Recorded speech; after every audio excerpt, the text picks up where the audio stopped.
Chers amis, bonsoir. Aujourd'hui, on va parler un peu de fin du monde. Et comme c'est un sujet sérieux, sujet à diverses interprétations et controverses, je fais appel à quelqu'un réputé pour son tact et son raffinement. Merci de m'inviter pour mon raffinement, car effectivement, je suis le raffinement à l'état pur. Et on va aussi parler de films de gros beaufs. Oui, bon, d'accord, c'est vrai que ça aussi, ça me plaît pas mal. La fin du monde ne veut pas dire grand-chose. Surtout parce qu'on l'entend pas de la même manière. Est-ce que c'est la fin de l'humanité? Est-ce que c'est la fin prématurée de l'existence de la Terre? Ou bien est-ce que ça vient d'une interprétation philosophique, culturelle, religieuse, spirituelle? Il y a beaucoup de choses. Pour certains, la fin du monde, on le sait. C'est lorsque la gravité interne du Soleil l'emportera sur sa fusion thermonucléaire. Et à ce moment-là, ce sera la fin des haricots. Ce qui pourrait provoquer la fin du monde, c'est simplement des catastrophes naturelles que l'humanité a déjà traversées, mais en beaucoup plus vénère. Une pandémie, un tremblement de terre gigantesque, l'explosion d'un supervolcan comme Yellowstone, l'inversion du champ magnétique, etc. Il y a aussi des phénomènes spatiaux, alors certes assez rares, mais suffisamment apocalyptiques pour provoquer d'énormes changements à la surface de la Terre. Le meilleur exemple, évidemment, c'est quand un astéroïde qui fait la taille du melon du petit astronome percute la Terre. Là, évidemment, ça fait mal. Ou alors des sursauts gamma, c'est-à-dire des immenses jets de matière qui sont projetés par des étoiles bien vénères dans la galaxie. Mais les probabilités sont encore plus faibles que de gagner 8 fois d'affilée au loto. Oui, j'ai fait les calculs et je me suis un petit peu fait chier pour vous, et puis j'ai tout fait de tête en plus. Alors après, tout le monde sait bien que la fin du monde, pour le petit astronome, c'est quand Saint-Etienne remporte la Ligue 1. Putain, mais parle pas de malheur comme ça, là. Putain, il m'a fait peur. Bon, vous l'aurez compris, la fin du monde, c'est plutôt vague.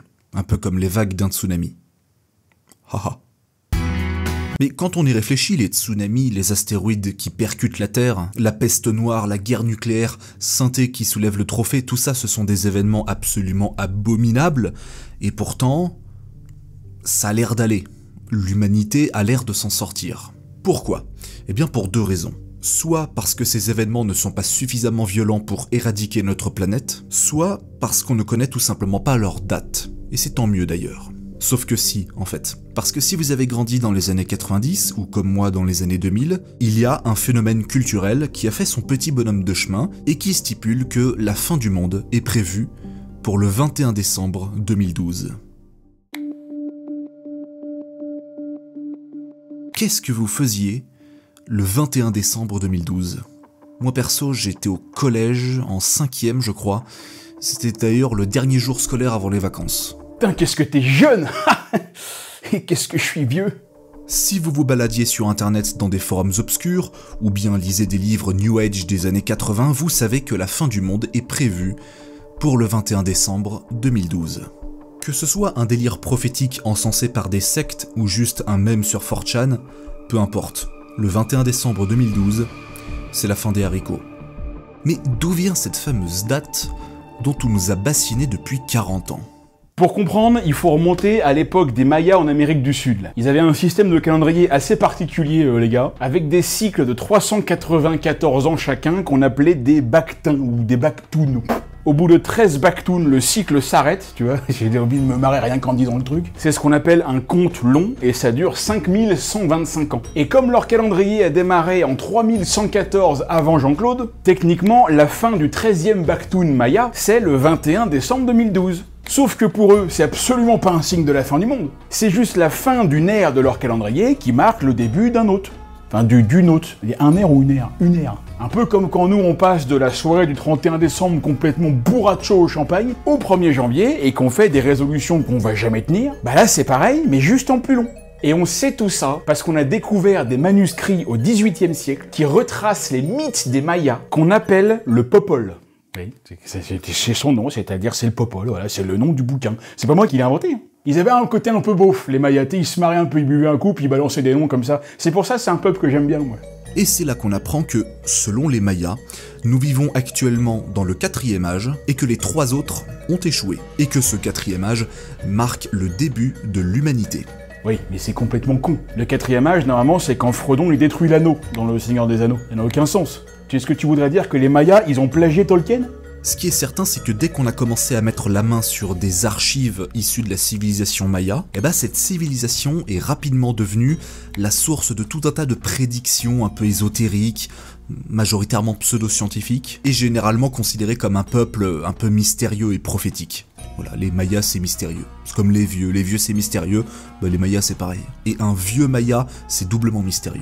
Et à partir de là, c'est la foire à la saucisse. Attends, oh, il y a une fête à la saucisse, on me prévient même pas là, c'est quoi ce bordel? Ouais, une fête organisée par des gens qui ont beaucoup, mais vraiment beaucoup de temps libre. Ça a été repris par des dizaines de mouvements idéologiques qui expliquent à leur manière que le 21 décembre 2012 marque le début de la fin du monde, ou bien la fin de la civilisation humaine, au choix. Et puis ça a permis l'émergence de trucs comme ça. Je suis Sylvain Pierre Durif, alias le Grand Monarque, le Christ Cosmique, l'Homme Vert ou Merlin l'Enchanteur. Ah mais ouais, Sylvain Durif, non mais attends, Sylvain Durif, de qui on parle? C'est comme le mec qui a fait croire à la France entière que le pic de Bucarac, ce serait le seul endroit qui serait protégé en cas d'apocalypse, quoi. Eh oui, non mais attendez, nos régions ont du talent. En plus, c'est débile parce que le calendrier Maya prévoit des événements après ce fameux 21 décembre 2012. Par exemple, il prédisait que le règne d'un certain Pakal Ier, qui a été couronné en 615, allait perdurer sa lignée jusqu'au 21 octobre 4772. Et sur le site archéologique de Coba, dans le Yucatan, au Mexique, on a trouvé des stèles qui donnent une date avec 20 unités au-dessus du Bactoun, ce qui donne 41 octillions d'années dans le futur. Ok, c'est très bien, oui, merci. Mais alors, ça fait combien 41 octillions? Alors, un octillon, c'est 10 puissance 48, c'est-à-dire un 1 suivi de 48 zéros derrière. C'est un futur tellement lointain qu'on ne sait même pas si l'univers pourra conserver ses interactions fondamentales jusque-là. Et parmi ces influences majeures dans la légende urbaine, on a aussi le film 2012. Ah, c'est maintenant qu'on va parler de film de gros beauf? Absolument. Alors, 2012, je sais pas trop ce que je pourrais vous dire de plus sur ce film, parce que j'imagine que vous l'avez déjà vu. Si vous ne l'avez pas vu, allez le voir, regardez-le, visionnez-le, parce que vraiment, vous ratez un truc. En tout cas, ce serait dommage de rater les 30 premières minutes, on va dire, toute la partie où tout se fait démonter, le mont Sainte-Hélène qui explose, la Californie sous les eaux, tout qui se casse la gueule à l'échelle de la planète. Toutes ces scènes sont proprement géniales. Et je pèse mes mots. J'exagère même pas, les effets spéciaux sont d'une dinguerie absolue au cinéma. C'était une expérience, mais quasiment, je crois, inoubliable. Roland Emmerich, il est quand même connu pour ça, hein, et je crois qu'il a jamais réussi à faire mieux, ou pire, je sais pas, que ces scènes de destruction. Alors, il a essayé dans Moonfall, mais Moonfall, ça, c'est vraiment de la merde. Et d'ailleurs, toute la seconde partie de 2012, ça reste de la merde aussi, puisque dès lors que ça commence à partir sur l'histoire avec les arches, ça pue. Mais je maintiens haut et fort que toutes les scènes de destruction massive de 2012 sont une dinguerie. Mais si je vous disais que la fin du monde aurait pu réellement arriver en 2012, pour de vrai, c'est pas une blague. Pour le coup, on ne parle pas de phénomène prophétique, au contraire même, mais d'un truc beaucoup plus effrayant. Parmi les phénomènes spatiaux capables de provoquer des dégâts, il y a aussi les tempêtes solaires.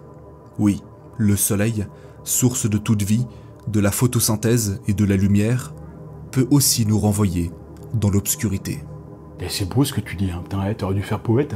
Une tempête solaire, comme son nom l'indique, ça vient du soleil. Il faut savoir que notre étoile a une activité magnétique interne très intense. Il y a des périodes où on a des taches solaires, c'est-à-dire en fait des endroits un peu plus sombres, un petit peu plus froids et un peu plus instables qu'on voit à la surface. Les jets de gaz et de plasma, ça suit en fait les lignes de champ magnétique, et quand ces lignes se cassent, ça forme des protubérances qui se barrent à balles dans l'espace interplanétaire. C'est ce qu'on appelle une éruption solaire, et si ces orages sont vraiment violents, on appelle ça carrément des tempêtes solaires qui émettent gavées de rayons X et de particules chargées. Depuis le plancher des vaches, c'est pas spécialement un problème, mais dans l'espace, une bataille invisible se joue avec le champ magnétique et l'atmosphère qui repousse continuellement le vent solaire. Sauf que ce vent ne provoque pas de dégâts. Il y en a tout le temps et la Terre est protégée par son champ magnétique depuis des milliards d'années.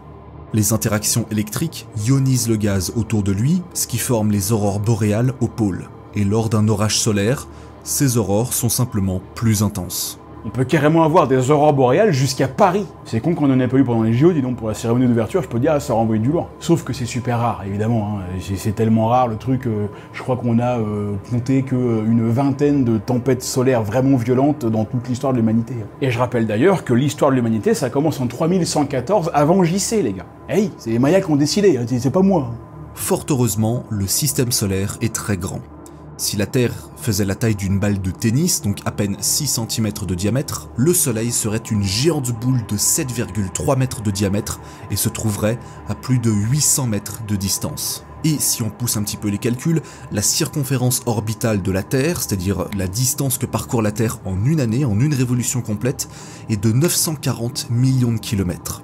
Il faut donc aligner 73 800 terres différentes les unes après les autres afin de couvrir son orbite complète. Ça fait quand même beaucoup. Donc pour qu'un vent solaire particulièrement chargé nous tombe dessus, faut vraiment pas avoir de bol. Et puis il faut pas oublier que la Terre, comme ses voisines, se trouve sur le plan de l'écliptique, et les variations ne sont que de quelques degrés seulement. Si le Soleil pique une crise et balance des protubérances à 30 degrés vers le nord, bah, la belle affaire, ça va vers le nord et la Terre n'est pas visée. En gros, les chances qu'une tempête solaire nous arrive au coin de la face, ça reste quand même assez rare. Et heureusement, parce que sinon, ce serait quand même un bon bordel. Le gros problème, c'est que lorsque ça arrive, les particules chargées venant du Soleil viennent interagir avec le champ magnétique, et provoquant ce qu'on appelle des tempêtes magnétiques. Tempête magnétique. Moi, rien que le mot, ça me fait flipper, moi. Si ce vent de particules effleure la Terre, ça peut avoir des répercussions sur les systèmes électroniques. Et là, vous commencez peut-être un peu à comprendre la douille du truc, en fait. Et à notre époque, tout ce qu'on a là-haut, là, tous les satellites un peu, là, tous les systèmes de communication, ça je peux dire que là, il serait gravement touché. Je vous promets que personne n'a envie de voir ça, hein, parce que clairement déjà ce serait une catastrophe. Et puis surtout, alors moi, si vous m'enlevez ma connexion pour mater le basket, alors là, je réponds plus de rien. Et pourtant, c'est exactement ce qui est arrivé en août 1869, qu'on appelle aujourd'hui l'événement de Carrington, du nom de l'astronome britannique qui a étudié le phénomène à l'époque. C'est bien simple, c'est la tempête solaire la plus violente jamais enregistrée par l'homme. Elle était tellement vénère que des aurores boréales ont été visibles jusque dans les tropiques. Là, c'était pas tonnerre sous les tropiques, c'était aurore sous les tropiques. C'est-à-dire une aurore polaire, mais tropicale. Et on aura tout vu. T'imagines les mecs aux Caraïbes, là, ils sont sur la plage tranquille, ils sont en Rome, là, il est 10h du mat', hein, et d'un seul coup, ils voient un truc rose et vert en plein jour dans le ciel, quoi. Là, c'est la rencontre du 8e type, là. En plus, le réseau télégraphique américain a été complètement perturbé. Partout dans le monde, on a enregistré des pannes. Et des pannes assez violentes. Bien qu'extrêmement vénère, cette tempête qui a interagi avec le champ magnétique n'a pas eu de répercussions catastrophiques pour l'avenir de l'humanité. Tout simplement parce qu'en 1859, on n'était pas aussi dépendant des systèmes électroniques que nous le sommes aujourd'hui. Si un tel événement se produisait aujourd'hui, il aurait provoqué des milliards de dollars de dégâts, ainsi qu'une panne internet pendant plusieurs jours. Sans parler de toutes les constellations de satellites, dont l'ordinateur de bord aurait sans doute grillé. Et maintenant qu'on a le contexte, on peut parler de la fois où la fin du monde a failli arriver. En 2012 a eu lieu non pas une, mais 2 grosses tempêtes solaires. Et c'était pas des petites crises, hein. Le soleil a vraiment pété une durite, parmi les plus violentes tempêtes de l'histoire. La première a eu lieu le 6 février, et a frappé la Terre de plein fouet. La NOAA, l'équivalent de la NASA mais pour les océans et l'atmosphère, redoutait grandement ce moment, parce que les communications mondiales auraient pu souffrir de panne. Rendez-vous compte, il a même été prévu de dire aux compagnies aériennes d'éviter le pôle Nord pour pas prendre de risques. Imaginez un peu le bordel, vous avez un avion qui fait Dubaï-Los Angeles, et t'as des mecs en chemise blanche et lunettes qui vous disent que si tu passes par là, il y a des chances que votre avion il se crache au fin fond du Groenland.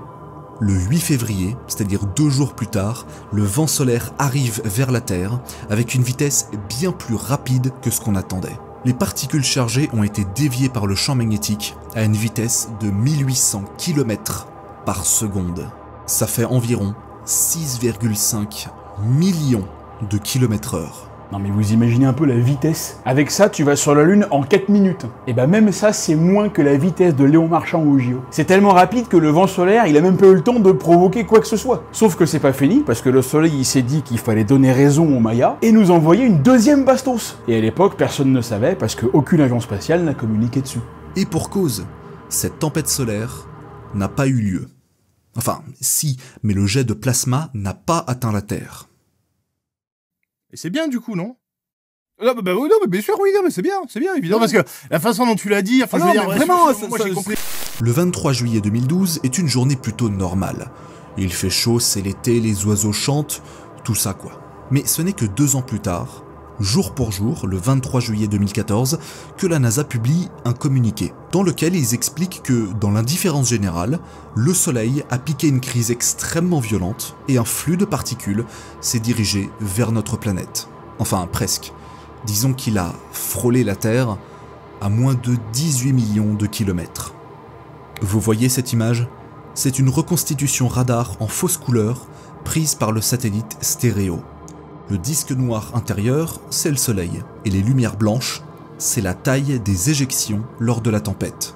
Ah mais là, les Mayas à côté, c'est les amateurs. Surtout que la vitesse de pointe était de 3300 km par seconde. Ça fait juste 11 millions de km/h. Ça fait partie des vitesses les plus rapides de l'univers. Même les étoiles vagabondes qui se baladent dans la galaxie comme des tarés là, elles atteignent pas cette vitesse. La vague solaire, elle a pas atteint la Terre, elle est passée à côté. Si notre planète, elle avait eu une semaine d'avance, on se serait pris de plein fouet.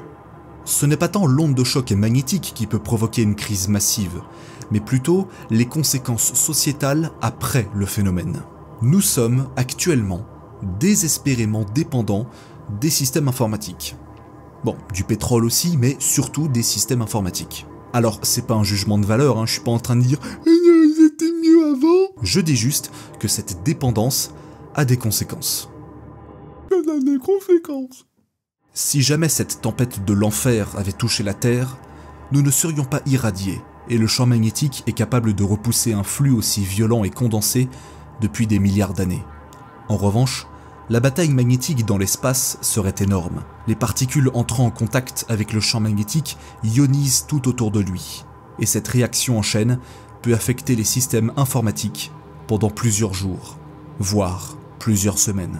Imaginez un seul instant que toutes les communications soient coupées. Plus de téléphone et plus d'internet pendant plusieurs jours, voire même plusieurs semaines. Avec des avions qui se crashent par centaines autour du globe et des systèmes d'alerte nucléaire qui tournent carrément au ralenti. On est vraiment dans un scénario de film de Michael Bay, clairement, ou alors de Roland Emmerich, il faudrait qu'il creuse l'idée. Un tel cataclysme causerait des milliards de dollars de dégâts. Et il faudra des années pour s'en remettre économiquement. La valeur de la bourse se casserait sans doute la gueule, il y aurait des émeutes, voire des guerres civiles. Pourquoi? Parce qu'il n'y aurait plus aucun contrôle sur la situation. En gros, c'est pas la tempête solaire du siècle qui nous mettrait à genoux, mais nous-mêmes après la catastrophe, juste parce que on est trop con. Un peu comme une tour de Kapla, tu sais, quand t'es un petit peu trop con et que tu dis que c'est une bonne idée de retirer celle qui est à la base. Alors il faut quand même relativiser un peu. Certes, l'économie et le marché seront mis à mal, mais comme il y aura toutes les infrastructures à reconstruire, ça peut potentiellement rebooster l'économie et un paquet d'entreprises peuvent nager littéralement dans une piscine de cash. Les prédictions sont assez vagues et on espère évidemment tous que ce sera le plus tard possible. Cet épisode est à présent terminé, j'espère qu'il vous aura plu. Merci beaucoup à Yann de la chaîne 12 Parsec d'avoir participé à cette vidéo. N'hésitez pas à aller voir sa chaîne, le lien est dans la description de la vidéo. Merci mon petit astronome de m'avoir invité, ce fut un plaisir. Quant à moi, je vous donne rendez-vous très bientôt pour de nouvelles aventures et d'ici là, n'hésitez pas à vous abonner, partager, mettre la cloche, un petit commentaire. Tout ça, vous commencez à connaître la chanson. Et d'ici là, prenez soin de vous et à très bientôt. Salut.